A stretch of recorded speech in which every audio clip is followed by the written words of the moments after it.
আলহামদুলিল্লাহ এখন আমি সুস্থ আছি। 4 দিন যাবৎ অসুস্থ আছিলাম।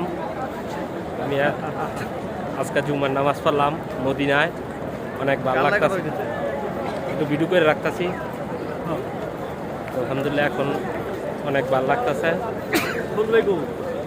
এই যে আরে আমি ওঠে না। আচ্ছা রাইতেছি।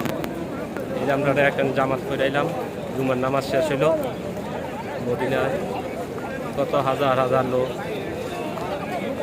আমরা অল্প কিছুক্ষণের যদি পিছিয়ে আইতাম তাহলে আর ভিতরে ঢুকতে পারতাম হইলে না। 10:30টায় আসায় তারপর ঢুকতে পারছি। ইয়ার পরে আসলে আর ভিতরে ঢুকা যায় না। লক্ষ লক্ষ লোক বাইরে দাঁড়াই নামাজ পড়ছে।